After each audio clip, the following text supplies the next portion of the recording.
પ્રથમ ઘટના સુરતના પલસાણા વિસ્તારની છે, જ્યાં 1.5 વર્ષના માસૂમ બાળકનું અપહરણ થયું હતું।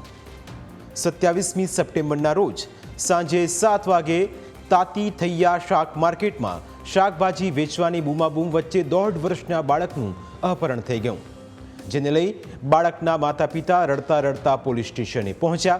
પોતાના વહાલ સોયા બાળકને શોધી આપવા માટે માતા પિતાએ પીઆઈને આજીજી કરી। બાળકના પિતાએ પીઆઈને કહ્યું કે તેમની 8 વર્ષની દીકરી નાના ભાઈને રમાડવા માટે લઈ ગઈ હતી અને ત્યાંથી તેનો કોઈ પત્તો નથી। આ દરમિયાન કોઈ તેને ઉઠાવીને લઈ ગયું છે, પણ 8 વર્ષની દીકરી એટલી બધી ગભરાયેલી હતી કે તે પોલીસ સમક્ષ અપહરણ ઘટનાનું વર્ણન પણ કરી શકતી ન હતી। આ અંગે કડોદરા પોલીસ સ્ટેશનમાં ભારતીય ન્યાય સંહિતાની કલમ 137(2) હેઠળ ગુનો નોંધીને પોલીસે તાત્કાલિક તપાસ શરૂ કરી હતી। ગુનાની ગંભીરતાને ધ્યાનમાં રાખીને પોલીસ મહાનિરીક્ષક પ્રેમવીરસિંહ અને સુરત ગ્રામ્ય પોલીસ અધિક્ષક રાજેશ ગઢિયાના માર્ગદર્શન હેઠળ તાત્કાલિક ટીમો બનાવીને આરોપીની શોધખોળ શરૂ કરવામાં આવી।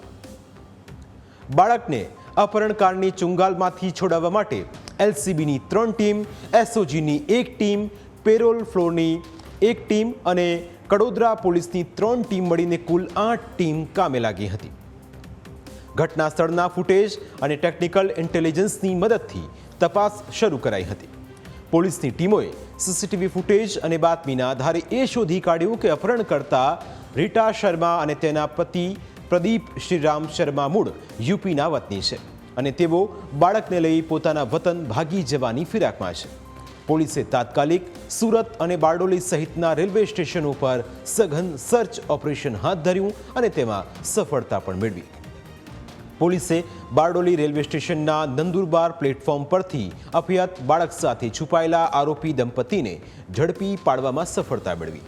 જો પોલીસે આરોપીઓ સુધી પહોંચવામાં મોડું કર્યું હોત તો આ દંપતી તેને લઈને ભાગી જવામાં સફળ રહ્યું હોત, પરંતુ જ્યારે પોલીસ આરોપીઓ સુધી પહોંચી તો તેમના પણ હોશ ઉડી ગયા, કારણ કે તેમને કલ્પના પણ ન કરી હતી કે પોલીસ તેમના સુધી પહોંચી જશે અને તેમને જેલના સળિયા પાછળ ધકેલવાનો વારો આવશે। જ્યારે પોલીસે આરોપીઓની પૂછપરછ કરી તો જે હકીકત સામે આવી તે ખૂબ જ ચોંકાવનારી અને શરમજનક હતી। આરોપી દંપતીએ એવી કબૂલાત કરી કે તેમને કોઈ સંતાન ન હોવાથી તેમણે આ માસૂમ બાળકનું અપહરણ કર્યું હતું।